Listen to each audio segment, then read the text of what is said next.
Welcome back, everybody, to the Attract and Stand Out podcast. I am your host, Darlene Holly, and I am so excited for today's interview with my amazing friend, Marisa. Marisa Raymond is a yoga teacher and family-centered life coach who helps busy parents and children go from feeling overwhelmed and stressed to finding more opportunities to create ease and joy in their work-home balance. And we are in the middle of a pandemic, and we are all home with our children 24/7. And I know today's conversation is going to be so valuable to so many of my mamas and my parents out there who are just creating this whole new entire work-life balance, trying to figure out how to work from home, homeschool kids, entertain during summer break. So Marisa, I am so excited to have you on today to chat about this. Oh my gosh, I am so excited to talk to you, Darlene. You know, I love to talk to you. So yeah, and it just means a lot to me that you invited me on. So thank you so much. Yeah, I knew just with everything going on in the world right now that this is a conversation that so many people need to hear. And the work that you do and how you bring families together and help parents go from that overwhelmed, stressed out struggle to like that Zen place, which is just so happy and joyful. And you do such a beautiful job, I feel, of bringing that together, and especially bringing like families together, especially during a time when 3 months ago, families were overwhelmed with sports and school and every activity. And, you know, kids were in like 3 and 4 different sporting events and parents were go, go, go, go, go. And we've been able to come to this place now, I feel like, where we can just kind of breathe and relax and reconnect with the people that are the closest to us, where so many families are so busy all the time, they don't take the time to really have that quality time together. So I'm excited to have you share your story with us. So let's start there before we kind of dive into the fun conversation. Tell us, who is Marisa and what do you do? Well, gosh, who's Marisa? I feel like that's like the existential question that I'm always like, who am I today? Who do I want to be today? So I am an American. I'm originally from New York City. I live in Bordeaux, France, and I think that's kind of who I am now. So I was a genetic counselor in the United States, and I loved my job. I worked at a children's hospital with families that were at risk or had a child with disabilities, and they were looking for a diagnosis and for answers. And so I loved working with families, and I loved connecting them with resources to kind of adapt to their new normal, right?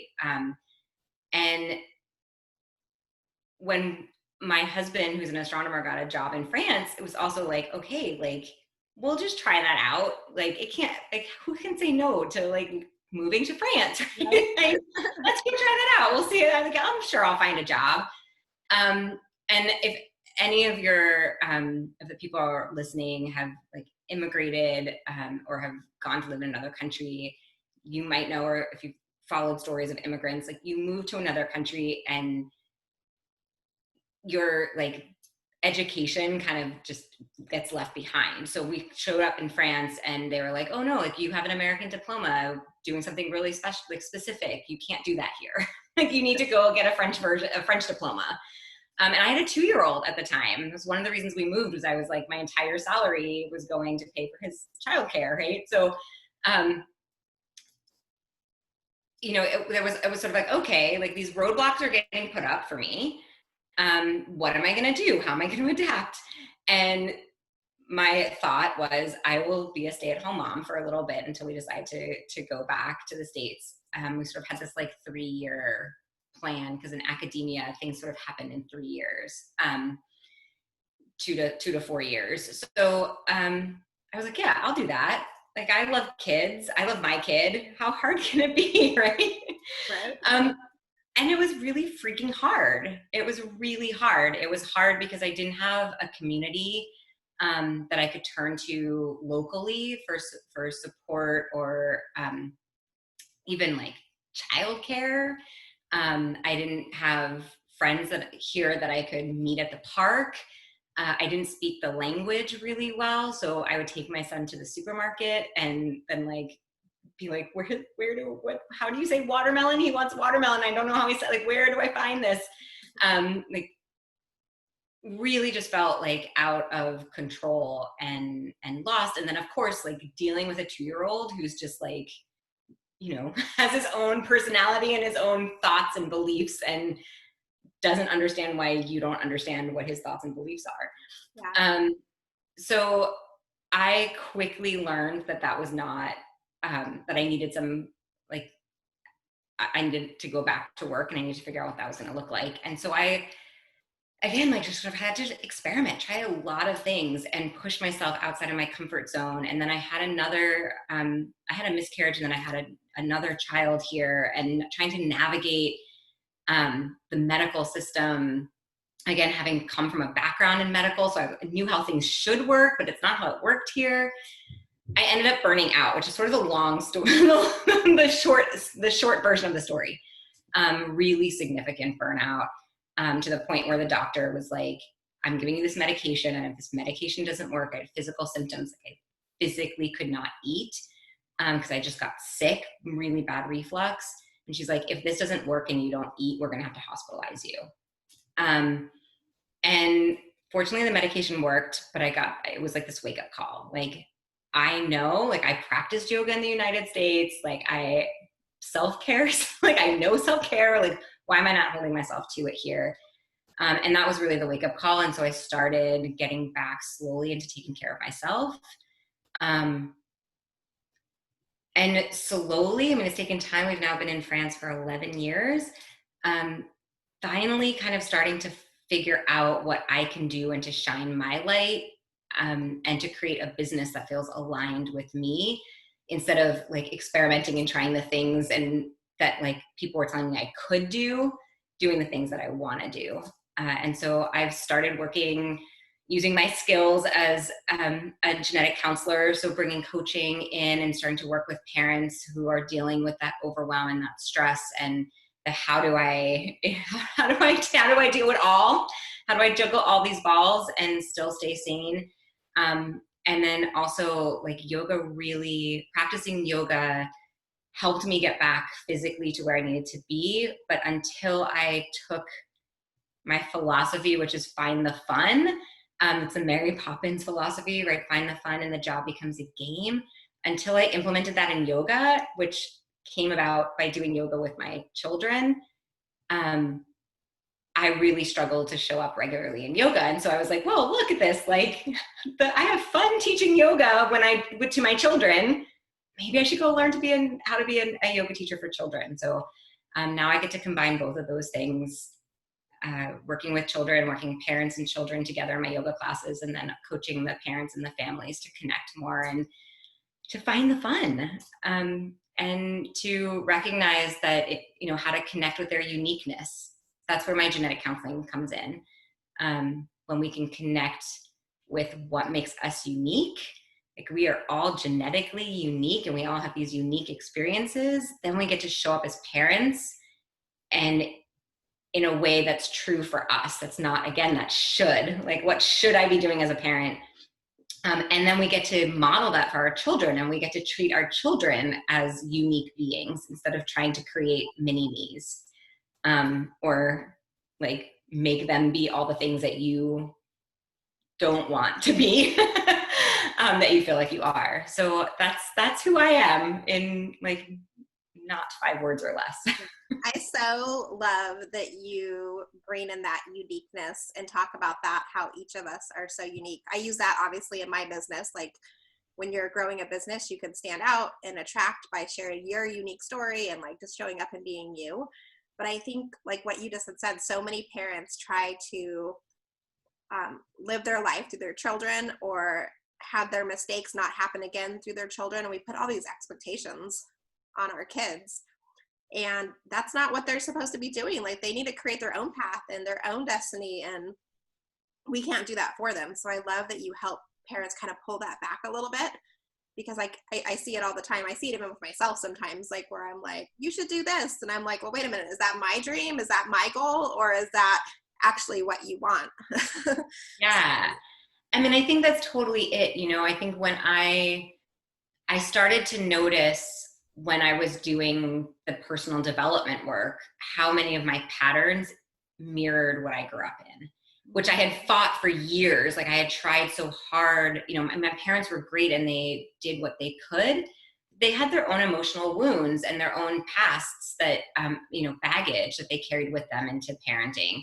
And when I noticed that, you know, oh yeah, my parents were in their mid 30s when they had their second child, and like the financial pressure of that, and the like trying to juggle it all. And, you know, here I am like saying I want to be different, but kind of doing this, but doing the same thing and doing it far away from family, where like, I know from talking to my parents, like that's what helped them was having this community. And now I'm trying to do it without this community. Like, what am I doing here?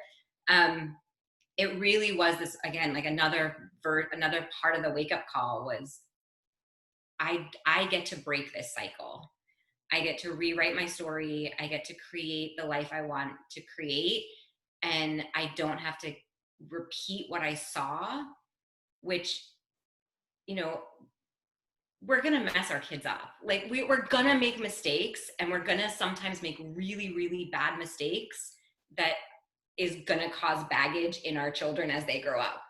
And if we spend all this time feeling guilty and trying to make up for those mistakes, that energy isn't being invested in actually trying to help our children learn how to be resilient and to handle being around imperfect people, right? Like if we expect that we're going to be perfect, then we're not teaching our children that they're imperfect people in the world.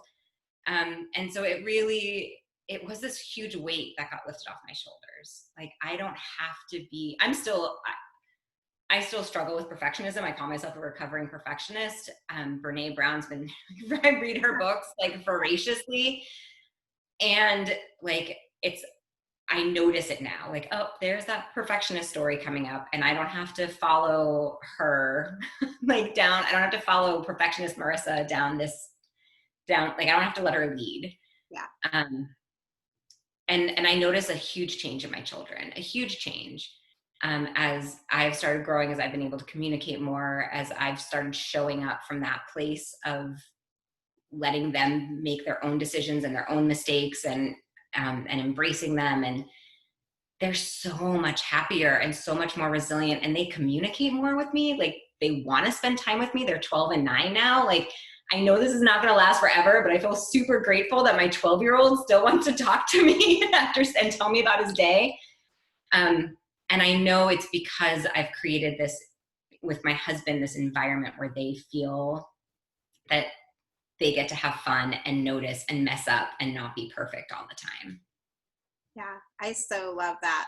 What would be like your favorite tip when it comes to creating that type of environment in your home that we can all kind of like use? Because I know like it's a hard balance, right? To have fun and like keep boundaries in place and not let our, you know, if we say like the PlayStation needs to be turned off by 8:00 at night and it's like 8:30 and they're still playing, and like it starts to cause that tension, right? When like the kids step outside the lines for what we kind of want to keep them into.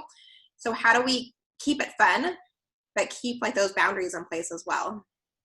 Yeah, I mean, that's such a great question. And I think it goes back to kind of what you said earlier, about how like you notice these things come up, right? Like I call it the Curious George. I used to read a lot as a kid, and I love movies. So like that's like Mary Poppins, Curious George, Winnie the Pooh comes up in a lot of my work too. I love it. Like it's the being Curious George about every single day, right? So when you notice that your kids are still awake at 8:30 and they didn't turn off the TV or the video games, our instinct is to kind of yell, but why are we yelling? Why are we upset? Like, is it because we expected them to watch a clock and to know that it's 8:30, or, you know, when 8:00 was? And then it's like, oh, you know what? Like, I don't model that. How many times do I tell them, like, I'll be there in 5 minutes. I just need to finish this, like sending this email, and the email takes 20 minutes, right? Like, we expect them to do things that we don't model. And sometimes we blame ourselves for, you know, or feel guilty about, but that's it. It's like when we can start noticing and kind of being like, oh yeah, right. Like I do that too. And it doesn't mean that there aren't consequences, right? It doesn't mean that you don't say to them like, hey, look, you know, we had an agreement and you violated the agreement. But it means like, instead of like coming from that place of like, of yelling and angry and frustration that they like didn't watch a clock, or that they didn't, you know, follow the rules when you don't always follow the rules, it just allows it to like not come up as yelling, Yeah. to come up in a much more productive way of like, hey, you know, okay, clearly this isn't this, me asking you to turn it off at 8 o'clock isn't working. Like, what do you think? Like, should we set a timer? Like, you know, my 12-year-old wears a watch, like set a timer on your watch for 8 o'clock so that, you know, like that helps them, right? Like, it allows you to bring the conversation to a place where you're solution oriented instead of punishment, or, you know, anger, Yeah. kind of centered. 'Cause I feel like so many parents just automatically go to, like, they get upset, they yell, they like, or I'll speak for myself, like, usually like that can be me, especially at nighttime in the evenings. Like, I'm tired, it's been a long day. No one's listening. I've asked 5 times to brush your teeth and no one's brushed their teeth yet. Like, it's every family has those struggles, right? Like, I know Yeah. I'm not alone in this, right? Tell me I'm not alone. Like every day, every day. But yeah, And especially during lockdown, you know, during coronavirus lockdown, when you're home with them all the time, like it's just, you reach your limit so much faster than we used to before, maybe. yeah.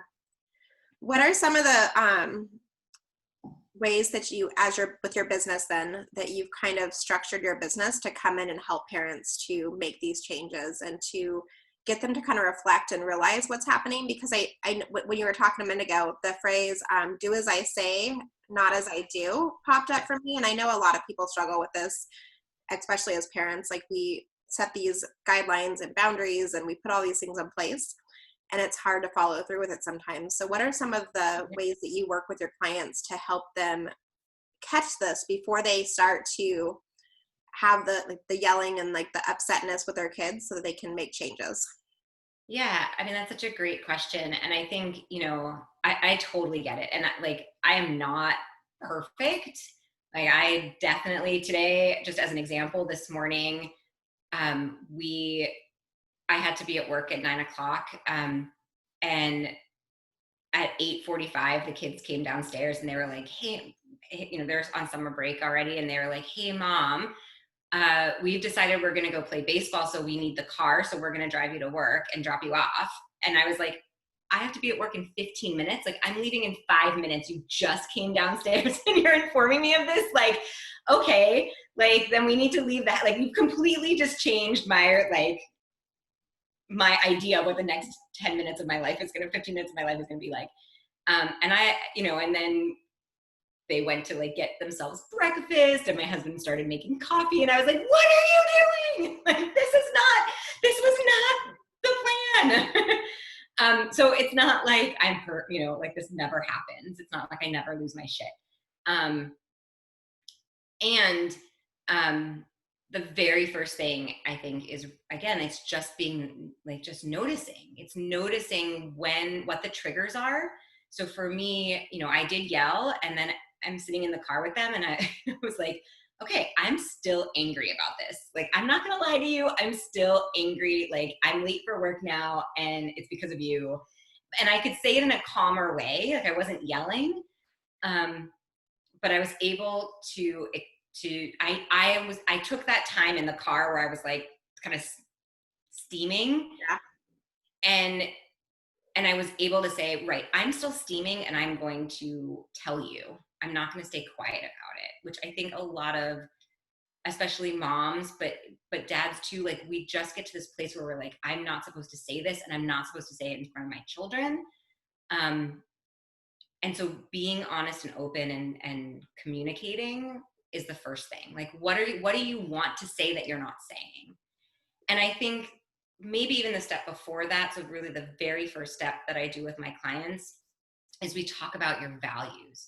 Like, what are your values? When you run a business and you put together a business model, you are like, these are the ideal clients I want to work with. This is how I want to show up in my business. This is the kind of person I am. And this is what I love about the work you do, what we were talking about before with authenticity and like in terms of your visibility and your brand and showing up as you, right? There's a bunch of parenting coaches out there, but there's only one Marisa. So how do I show up uniquely as me? Yeah.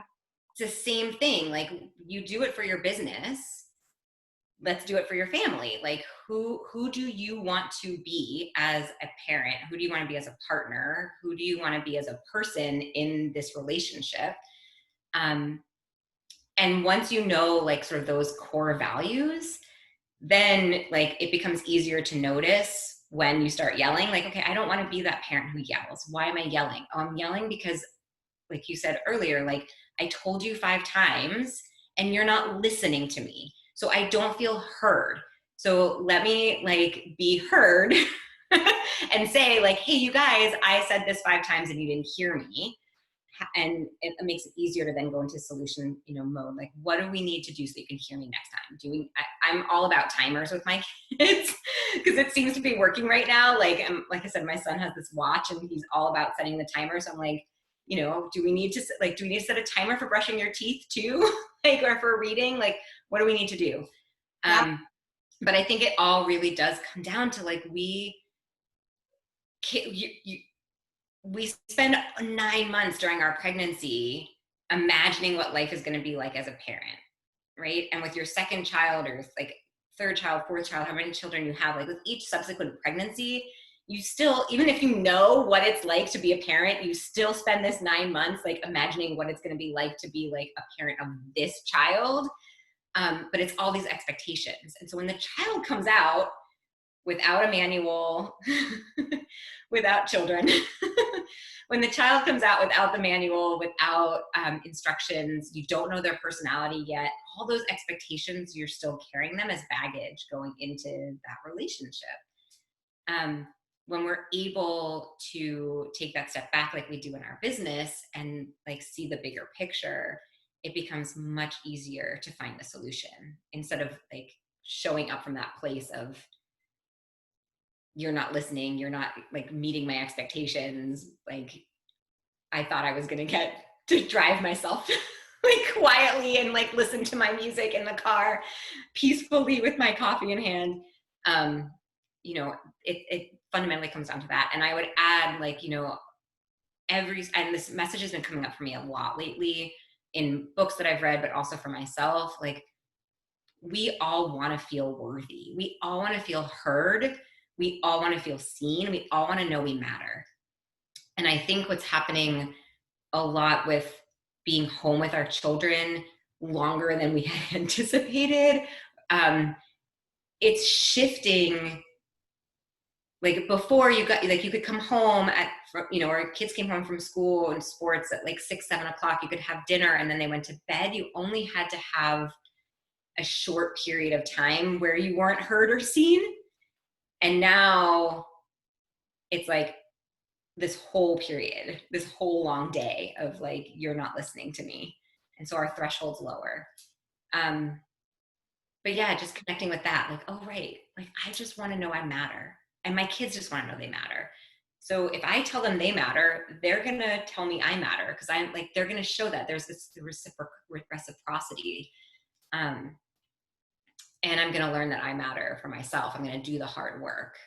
Yeah. It's freaking hard. It's like, it's all the hard work you do running a business, right? It's that roller coaster. Yeah. And if you have your days where you're up and things are easy and they go smoothly, and then you have those days where you're like, what is happening? How am I going to survive through this? Like, I don't know if I can handle 1 more minute of it. So, and I love that you talked about communication too. Like, I think it's such an important thing. And so many times we kind of suppress what we're feeling and we hold on to it, and it kind of festers and snowballs. And that's when like that explosion of parenting can come out sometimes. So I love that you brought up just communicating and saying, I am upset right now and I want to talk about this. I need to be heard. I need you to hear what I'm saying. And then being able to comment back and start that conversation. Well, Mom, this is why I couldn't do it. Or wife, this is why, like, like, this is and what here's happened. The end of that story. So it turned out I actually left my coffee at home. Which is another thing that happened in the car. Like, I don't even have my coffee mug with me. And so my husband like was like, we'll drive home, we'll get your coffee mug and we'll bring it back to you before going to play baseball. And they came back with my coffee mug and a card that said, "We're sorry we made you upset this morning, Mom." Like on their own without me. And that's what I'm like, I know I like, it was such a moment for me of, yes, it's paying off. Like the hard work's like, it's those moments where you're like, it's working. Those moments that give you confidence, like you said, like the good day of like, okay, this was a really shitty thing, but I was able to speak up. I said what I needed to say and they heard me. And this is like, you know, did I need the card? No. But knowing that they heard me made it like, released all the last bits of anger that I was carrying with me. Yeah, sorry. We're No. recording this podcast live, and my youngest is out there really upset about something, and his siblings keep coming in trying to help out, but I love it. See, yeah, I mean, it's exactly what we're talking about, right? Because this is the balance, right? And this is something where like you and I have known each other for several years now, and like we've had this working relationship where the kids aren't home. Like we can, you know, talk for however long we want. And then it's like, you have to adapt and adjust. And it's really, there are days where like you don't hear them. And then there are days where like they're coming every single minute. And that's it's part of now what I realize is that fun piece, right? It's like, it's what like, I can get frustrated about it. And I definitely do, like I did this morning. And then there are these like, right, like this is just life. Like this is the roller coaster.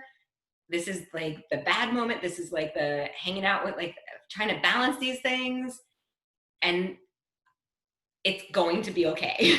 Like it will change. It'll be different in 5 minutes. Like just have to get through this moment. Deep breath.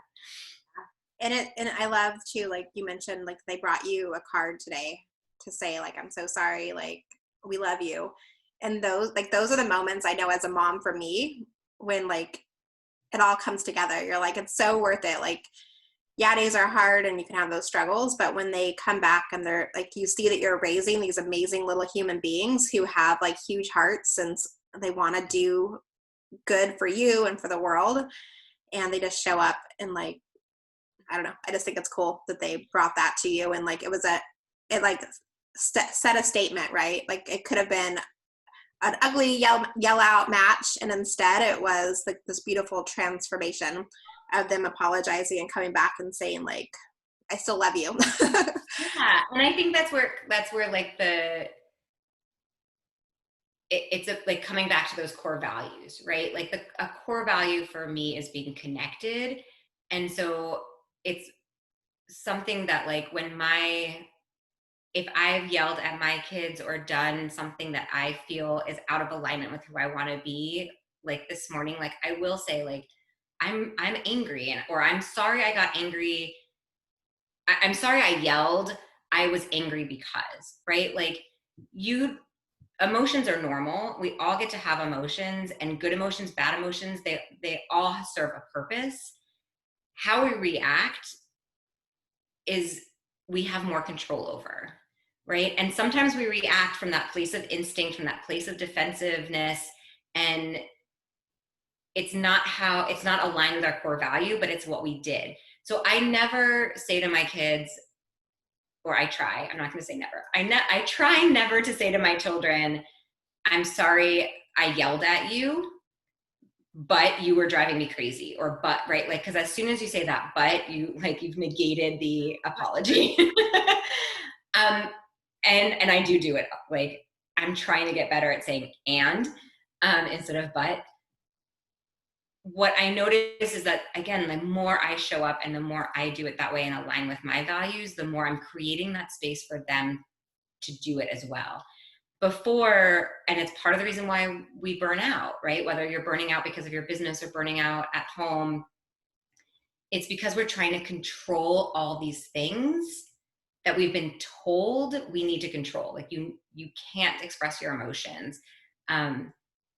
You can't yell when you're angry. Like your kids have to be in bed at 8 o'clock or 8:30, or you're a bad parent, like whatever. Like we create these stories, like my kids are never in bed at 8:30. We create these stories that it was one of the good things about moving to France. Sort of side note was like the what time your kids go to bed thing was not like, I was not going to be judged for that here because like their time schedule is so different here in France.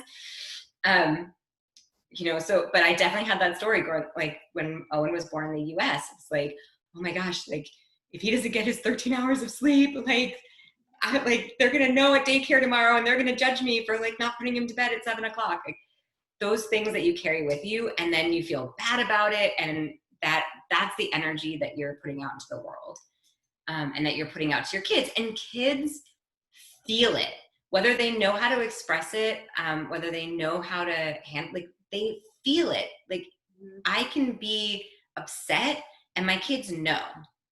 They know, like they will give me a wide berth if I don't talk. Clearly I love to talk. So if I come home and I'm not chatty, my kids know something's wrong. Right. And I think we all know that. Like we know it about our kids. Yeah. You can tell when their mood's off or when something's Yeah. not sitting correct the right way. Yeah, absolutely. And so like if we know that about their moods, we know they know that about our moods. And yet like for some reason we think that like we're hiding our emotions by not saying the words out loud. Like if I put a smile on my face, they're going to know, they're going to think I'm happy. Like you're smiling, but you're not talking. So probably that smile's fake. And so it's that, right? It's, again, it goes back to what you're saying about the authenticity. It's like, it's truly being who you were meant to be, and showing that you matter, telling yourself you matter, modeling that for your children. So, because they see that as being honest. And then they show up in the world from that place of like, I'm being honest. I see I upset you. I'm going to make you a card because I feel bad about it. And I yelled at you, and I probably like could have taken a deep breath and counted to 10 had I been in like perfect mom mode, but there's no such thing as perfect mom mode. So instead I yelled. Like that's what happened. I love that you said that, because it made me think that, like, I like to put myself in timeout sometimes. Like, forget putting the kids in timeout. Like, mom needs to walk upstairs or out back for a minute and just kind of like breathe and like let myself feel what I'm feeling before I respond in a way that I know is not the way that I want to respond to that situation. So yeah. Yeah. And like sometimes you can do that, right? Because sometimes you're conscious enough and you notice before like the trigger goes off, before like you notice and you can walk away, and sometimes you can't. And so part of, it's funny, like before coronavirus, the offer that I had was about like learning how to like ride this roller coaster of life. Like that was the tagline that I had was like, life's a roller coaster, learn how to enjoy the ride. And then coronavirus came, and it was like, this is still a roller coaster, but now we're like, it's a Corona coaster, but like it's a different roller coaster, different Corona coaster than the roller coaster on before. Like we don't feel like, so it was like, the roller coaster imagery is like the roller coaster speeding by. Like coronavirus didn't feel like it was speeding by, especially at first. It was like, it's a giant stop sign and you just got whiplash. Like, how is this fun? But it's still, it still is part of like this roller coaster. So for me and my business, I was able to take the offer, kind of rebrand it. But the components of it are the same, but I had to rebrand it, because if I had said like, you're on the speeding roller coaster and like, you're not having, like, it's just, life is going by too fast and you want to hit the brakes. Like people are going to be like, are you not paying attention to what's going on around us? Like, it's almost now like you're on a ride at Magic Mountain and it stopped mid roller coaster and you're in like a part where there's no getting off and you're not sure what to do. You just have to sit there and kind of hang out until like the world opens back up and the attendant lets you go somewhere. Totally. It's like something happened in the car in front of you and they had to like hit the emergency brake like while they're figuring it out. I mean, that's totally it. And I think, for many of us, like you sort of alluded to earlier, we really were in this like place where the language that I heard from my clients was like, I just want a break. Like, I can't wait for vacation. I can't, like, I need a break. Life is going too fast. Like, um, and then it was like, well, you asked for it. Like, here's your break. Yeah. Right? Like, you collectively as a universe, like as a population, global population, we're like, things are speeding and we can't handle this, and we don't know what to do with it. And like the universe is like, and now you have to deal with it. Yeah. And you're gonna have to deal with it and figure out your problems and what and how you want to go forward. You gotta, take apart the roller coaster and figure out where the pieces go and put it back together.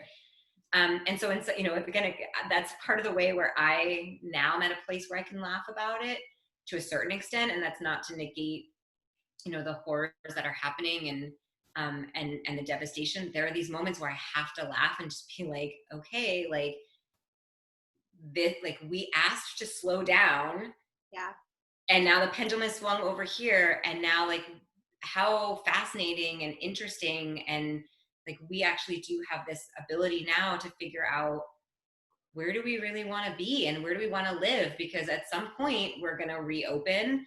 And here in France we've reopened for 2 months now. We've been reopened, but like there's still this conversation any day, like we don't have 0 cases here, we just have few cases. At any day, like it can explode again, and we might have to reconfine. So we're now living in this place of like, do I want to spend my whole life going from deconfinement to reconfinement to deconfinement, or do I want to like find this place where I can dance kind of comfortably between the two and connect to my values and work when I want to work and be with my kids when I want to be with my kids, and set the boundaries with my children so that I can work at home with them here, set the boundaries with my husband so I can work at home when he's here. All these things were before it was like, we need to have these conversations, but we can have them tomorrow. Like, now it's like, let's have them now. Let's do it. The life lessons that I think all of us are learning during this time are such a beautiful thing, because we're learning so much about ourselves and how we actually want to live our lives, how we want to run our businesses, what actually matters. What are we just doing because we feel like we should do it, right? Yeah, that like you said, you have in your newsletter, like stop shitting yourself. Yeah. Yeah, and it's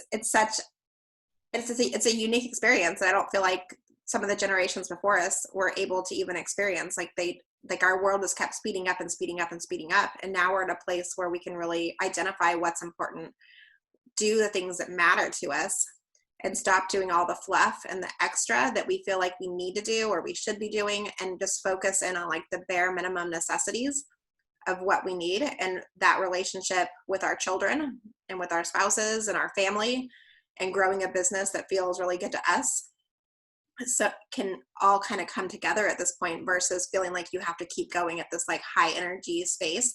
You guys all know I don't like the word hustle.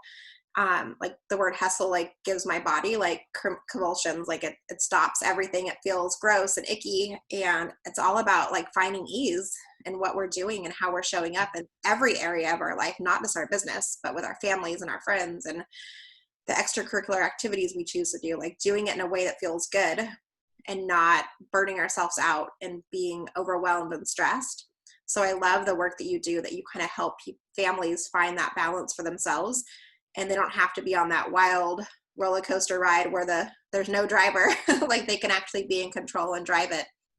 Yeah. I'm curious, what do you feel as a business owner then? What have been some of like the big things that you've had to overcome in your life, in your business? Oh my gosh. I mean, there was a whole bunch of mindset stuff, which, is still an ongoing daily practice. So I think the first one was really like, who am I to even do this? Like, this isn't like what I don't have a business degree. I'm a genetic counselor. Like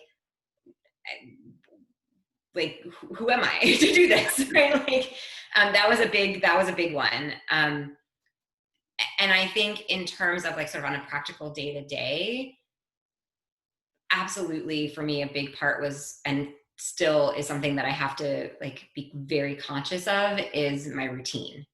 So when I, like, as a genetic counselor and every job I had leading up to being a genetic counselor, somebody else was dictating my schedule, right? Like, you need to be at work at this time. When you work in a hospital, like, I had patients that I like, they're scheduled, so I was able to kind of plan my day around meetings and clients and bus schedules, and when like I needed to be at work and when I needed to be at home to pick up my son from daycare. And somebody else was dictating that time. Oh. But when I became an entrepreneur, and even my first couple of jobs here in France, I was teaching English. And so it was similar. It was like somebody else was the school was setting the time that I needed to show up to teach the class. When I went full on into my business, it was like, wait, like I can show up in my pajamas. I can show up and be like, I'm going to go check Facebook. And 4 hours later, I'm still on Facebook and haven't, like, there's nobody standing over me holding me accountable. So setting routines, staying consistent to the routines, knowing what to do with my time, right? Like, again, it's like, as the CEO, I never had to wear a CEO hat. So like, I can show up and do a really good job on client call. I have confidence doing that. I don't like, but social media was something that really kind of gave me all sorts of like discomfort. Putting my voice out there, being visible, admin stuff. Like my taxes are due tomorrow for second quarter. Like, gotta get that done. It was on the calendar on Monday, but this week has sort of been a kind of crazy, hectic week. So like, tomorrow's Friday, gotta get it done. So those sort of things, like really holding myself accountable to the tasks and the rituals that need to be done as a business owner. And I think this sort of ties into both of them, mindset, like being willing to fail, to experiment, and to like pick myself up and get, like, we talk about this from, it comes from Jenny, Make It Work Online, right? Which is where we met. Where we met. For people who don't know that's where we met in a program called Make It Work Online. And like Jenny always talks about, clarity comes from taking action. And that for me was super uncomfortable, because I'm the kind of person that, like, I have lots of degrees. Like, these are the classes that I take in semester 1 and the classes I take in semester 2. And after 2.5 years, like, this is where, like, that was all laid out for me. And so that sort of taking a step and trusting that step is going to lead me to see what the next step is. And then to also, like, I'm going to take the second step. Oh, wait, that did not work out at all. So like, now I have to go back and take this other step, and that doesn't feel really good. So learning how to navigate failure or experimentation was very different as a business owner than as a genetic counselor, where like, if I messed up in clinic with one patient or said something wrong, like I knew how to kind of how to fix it, or I could try to fix it. It's totally different when it's like your whole business. You're like, did I just blow up everything? Like Yeah. Just quit. I think so many business owners can relate to that. Like, we start our business and, like you said, we're used to being told what to do, when to be there, how to do it.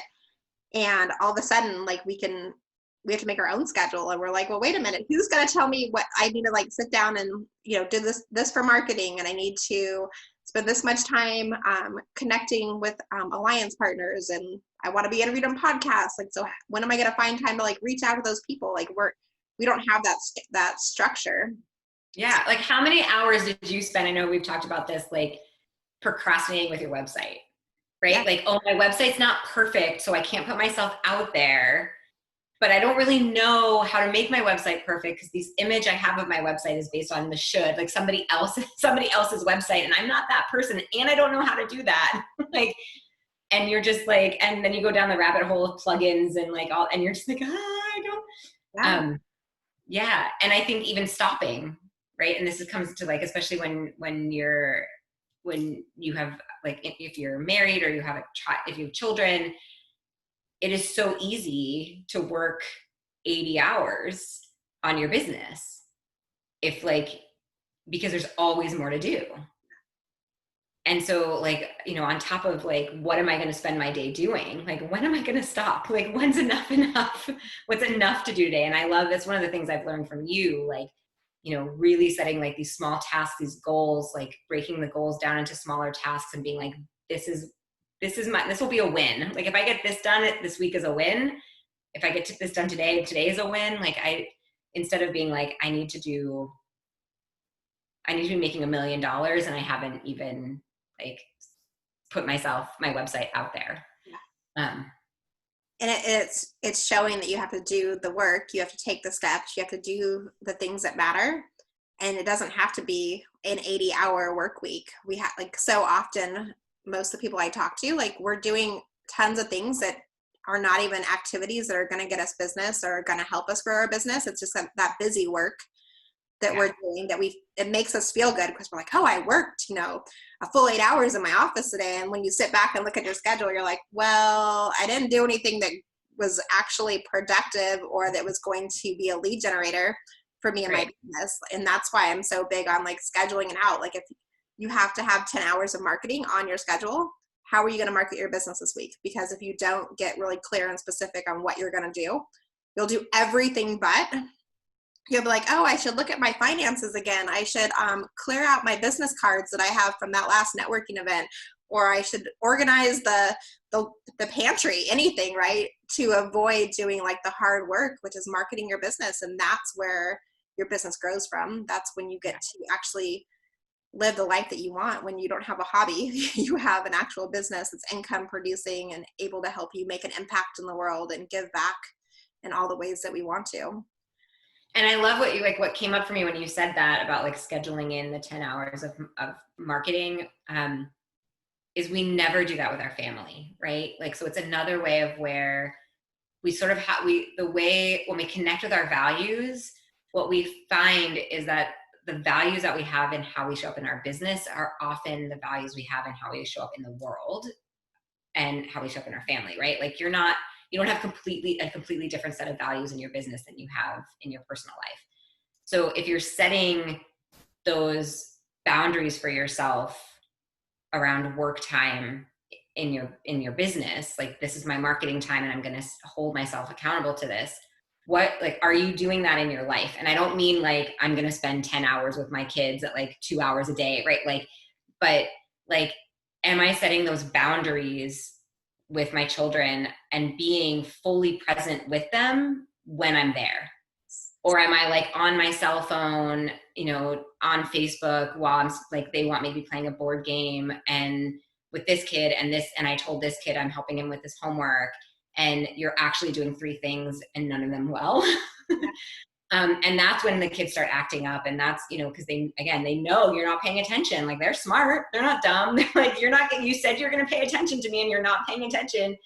And so, you know, it's a really good measure too. Like, am I being authentic and true to my values across the board? Yeah. I'm so glad you brought that up because it's so true. I know for myself, if I'm really clear on my work boundaries and I get my job done, like, I try to work 25, sometimes 30 hours a week tops. Like, that's like the max that I allow myself to work in my business. If I'm really clear and structured in that, then it opens up the door for me to actually have that valuable time with my family. But if I don't schedule out my week and it's not really planned well and I don't have any organization to it, that's when, like what you were just describing, like, I'm trying to work while I'm trying to like play a game with the kids, and I'm trying to make dinner, and I'm on Facebook making posts at the same time. And that's where those boundaries get like all kind of squirrely, right? Like, there's that gray area, and you're not good at any of it. Like, I'm not showing up how I want to for work. I'm definitely not showing up for my family in the way that I want to. And that's like, for me, that's why I have my own business. It's because I wanted to be home with my kids and I wanted to have more time to spend with them and not having to work. I mean, my background's retail management. I was working insane hours, all kinds of different shifts, and I missed so much. And so if I'm not diligent now about putting my scheduled very, I won't say strict, but like very regimented, and like I know exactly what I'm doing each day. If I don't do that, then I don't get what I like. My whole reason for starting my business and my why for my family doesn't get to come out, and that messes my values all up, right? Yeah. And then like, and it's this cycle, right? Because when you feel out of alignment, you feel frustrated and angry and bitter and all these like uncomfortable feelings that you don't want to feel. And instead of dealing with them, you like try and push yourself into like push through them, and you lose confidence. And so you stay like deeper and deeper into that cycle, and it becomes like this tornado of not being productive and not being fully present with your family. And you're like, I just suck at life. Like what? Like, why do I exist? So, it's like, again, and it's not like you're going to feel that way every single day of like, yes, I'm in alignment. The more you can feel in alignment, the more you have energy to do those things that you don't want to do, and like, I'll be honest, like I even wrote a blog post about this the other day. Like my son asked me to do something to be with him, like be present with him doing an activity that I did not want to do. Right. But like, I wanted to be present with him, but I didn't want to do that activity. And the old me would have been like, push myself through, like not communicate and say, I don't want to do that. Right. And then I would have been frustrated, and then he would have been frustrated. And then I've been like, oh, I'm just going to go work because work is easier. Like I have more control there. And so seeing the new me and seeing where I am now and how I shifted and was able to say to him, like, you know what, like, I really want to spend time with you. I'm not actually interested in doing this thing that like you're proposing. Like, how can we, like, what can we do? Because I see that that's what you want to do, and I want to be here with you. So how can I play a role in what you're doing without like, having to, and the bet, like he wanted to do like computer programming, and I was like, that's awesome. I don't really want to learn computer programming right now, but I want to support you in this, and I want to be here. So like, what can we do together? And he was like, oh, well, I actually created this thing, and it's actually kind of meditative. Like you could put music to it and share it with your clients. And I was like, let's do that together. Like you like iMovie, like, and we spent 30 minutes on iMovie putting together this video. Yeah. So it was really, really nice. And it was because I was able to say like, I don't want to get frustrated. I know where this is going to go if I follow the old pattern. Yeah. I love that you turn the pendulum on that, right? Like it could have been like you either grumpy because you did something you didn't want to do and you're not having fun, and your kids know when you're not doing something that you actually want to be doing, right? Like you're kind of like grumbling through it. But so I love that you just turned it around and like said, well, how can we do this together in a different way? Or what else can we do that we actually both want to do and enjoy it? Because we don't want to put ourselves in situations where we're not having fun. We're not doing things we want to do. Like there's nothing worse than like doing an activity that you are having no fun at it and you don't want to do it at all, and you're just miserable the whole time. When if you shift it just a little bit and make it fun for both of you, like that's when like you can really bond and connect. Yeah. And I think to that point, like one of the things that I do with my clients, because of my background in genetic counseling and studying like child development, is like I understand the developmental phases that the kids are going through. So when I talk with clients, it's like, okay, where are your kids at developmentally? Like what can they do and what can they not do? Like it's easy for me to say like, well, my 12-year-old wanted to do this, and I was like, no, so I can have this I can communicate with him. Like that's not the conversation I would have with a 3-year-old, right? Like, or I wouldn't go over the same way with a 3-year-old, yeah. But like understanding where a 3-year-old is and how I can show up and be heard with a 3-year-old allows that same, like the same result. So like with a 3-year-old, maybe it's like, what can we do for the next 10 minutes? Or like, you're going to say, this is the only thing you want to do. You don't like, you're stuck in this, like, I don't have empathy yet. Like, I haven't learned it. This is what I want to do. And I don't understand why you don't want to do it. Like, okay, like I have to meet you where you are because you're 3. But I can do that for 10 minutes. And I can say to you, like, I'm going to set a timer. Again, I'm all about timers. I'm going to set the timer for 10 minutes and I will do this thing that you want to do. and then mommy's got to go do something else, and then I'll come back to you, right? Like, so for those 10 minutes, like they get that full attention because they don't have an attention span of longer than 10 minutes anyway. Like they're happy for that. So it, like, that's one of the things that I think, you know, I like people who are hearing that, who are listening and are like, oh, well, it's easy for you to say because you have a 12-year-old and he can communicate and rationalize. Like, yes. And that doesn't mean you can't do it with a kid who is developmentally in a different stage. You absolutely can. It just means having the conversation and communicating differently. It's just a different way you have to present it, right? Like, and Yeah. that's every situation in life. Like you might, whether it's with a colleague, a client, a family member, like you have to put that expectation out there and be willing to say what you need and what you want. And you might have to say it differently than you would from one person to the other, but it's important to have those conversations so that you can get the support that you need and you can show up as your true authentic self because you don't have to be someone you're not. Yeah. And just show up that way. So I could talk to you all day, Marisa. I know. I was just like, well, we've been going for a while. So I want to kind of wrap it up, and I love to do rapid fire questions towards the end of our interview. So I'm going to ask you a couple of questions just to get to know you a little bit better. Tell us if you have a morning routine and what it is. So I have a morning routine, but I don't always practice what I preach. So my morning routine is I get up, I come into my office space and I turn on music and I do some writing or like coloring, something kind of more creative, just to clear my energy, feel good. And I usually try and end that by, this is new, so I just started this week, asking myself the question of, what do I need to do today? What needs to get done today? So that I can sort of finish that creative process and clear out my brain and then be like more instinctually, right, this is the thing that's in alignment for me to do today. Yeah, I love that. That's awesome because I love that you take it from that creative state to like the actionable state. Like you don't just stay creative. I mean, you could stay creative. That's always fun too. But like you take it to that next level. Like, okay, now that I've had time to, you know, relax and find my happy space, what am I going to do for the rest of the day? Yeah, because I'm different from you in the sense that I have my hours in the day, but I can't plan out my whole week. I have more of this like flow of like how do I feel energetically today? And so doing it this way, where it's like before I used to just show up at my desk and say like, okay, what do I have to do today? And there was so much anxiety there.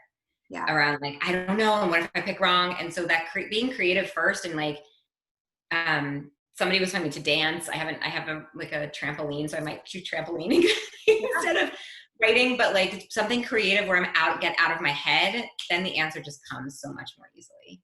Yeah, I love that. One of the things I've been doing, especially now with the pandemic and being home all the time, is like in the morning I like to get my coffee and I like to go in the backyard and just kind of walk around and like look at my plants and check on things and just kind of be outside and the outdoors. It's always like that cool morning crisp air, and it sets my tone for the day in a different way than it ever has before, just by like stepping outside and stepping into nature versus like. Yeah, I love that you're like grounding yourself in nature. Yeah, being outdoors is definitely one of my happy places, and it's always so relaxing. So speaking of happy places, I'm curious, what is your happy place? Like when you need to like kind of come back to your center and calm, where do you like to go, or what do you like to do for that? So like, you mean if I like close my eyes and kind of visualize myself in my happy place, or like physically in my house, where's my or like what do you like to, like for me, like one of my happy spots is going to the beach, like just going into the way. What's your happy spot? Like if you, and obviously right now times are a little bit different, but if you could do that thing, what is that usually for you? My happy spot is usually picking up the phone and calling or Zooming with somebody. It's connecting. So, but that being said, if I need to go to a calming, happy place to kind of clear my energy, I go to the beach, like in my head. We live like an hour from the beach, but it's like a little bit too long to get there. But it's totally the beach. Awesome. Who has been the biggest influence in your life? Oh my gosh. My first caretaker, her name was Peggy, and she was a teacher at the daycare center that I went starting at 9 months. And then she became the director, and I worked there as a teenager and through college. She was like my second mom, right? She's the mom that's not your mom, so you can tell her anything Yeah. and feel fully unconditional, like full unconditional love. Um, she's she's the reason why when there was chaos at home, I didn't feel like she was my happy place. Like I didn't feel like I got stuck in that energy. I had a place I could go. And she always like lit up when she saw me. So it was like, oh, like I've made somebody happy just by being. I matter. She was the person that made me like feel like I matter.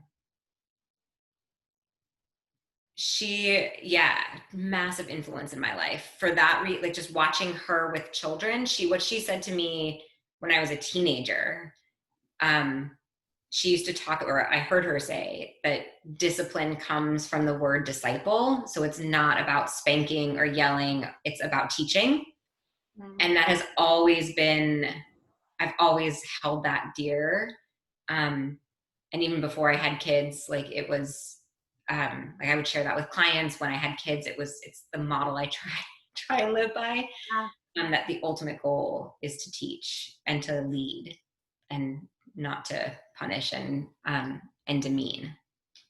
Yeah, I love that you learned that at like a younger age and how it's impacted your business today and kind of how you structure things. Yeah. It's cool to look back at our lives and see like where those pieces come from that turn us into who we are today, and like which pieces stick and we use and which ones, we toss to the side and never even remember again.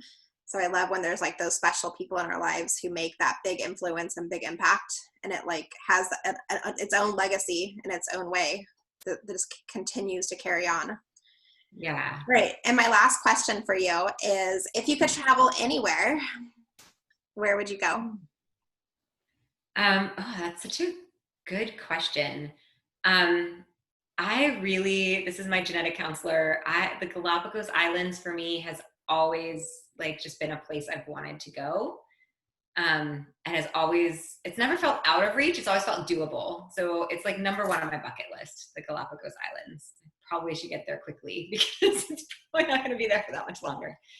But yeah. Yeah. Pack our bags. Let's go. Yeah. Yeah. We should have a retreat in the Galapagos Islands. I don't know if that's possible, but like. I don't even know anything about it. Just the fact that you want to go makes me want to go with you. So it would be amazing. It's where Darwin did all of his research on like natural selection. It's like, and so like for geneticists, it's like it's got amazing biodiversity and like all these species that only exist there, like the Galapagos tortoises, like these 200-year-old tortoises, iguanas, like all sorts of marine life. And it's just like and life and plants, and it's just like, oh yeah. And it's like the middle of the ocean off of Ecuador. Sounds amazing. Yeah, I'm in. Well, Marisa, this has been so fun. Can you tell our listeners how they can connect with you? Where can they find you? Yeah, absolutely. So you can find me on my website, marisaraymond.com, one R, one S. And I'm on social media, MZR Coaching, and on Instagram, Marisa Raymond 77. And I created those all in different times of my life, which is why they don't line up. Yeah, so that's where you can find me. And I'm so looking forward to connecting with people through you, Darlene, because your people are amazing. So I know you're amazing. So I know your people must be amazing. So it'll be amazing to connect. Thank you. Yes, they are amazing. And I know you have a special gift for everybody that's listening as well. Can you tell us what that is? I do. I would love to offer a free 30-minute laser focused coaching session where we really hone in on, like I was talking about, like, what are your values? So that we can help you find that balance between work and home and aligning with who you want to be and how you want to show up and make things more easy and fun. Awesome. Thank you so much, Marisa. It's been absolutely a pleasure to talk with you. I just love the fun that you bring to your business, comes out in so many areas, not just in your personal life, but in your business life. And it's such an honor to be on this journey with you. Oh, I am just so grateful that we connected, and yeah, you like getting to talk to you every Monday, even if it's my Monday evening and your Monday morning, because we have our weekly calls on Monday. It's just like, it just sets like my energy for the whole week. So I love being on this journey with you too. I'm so grateful for you.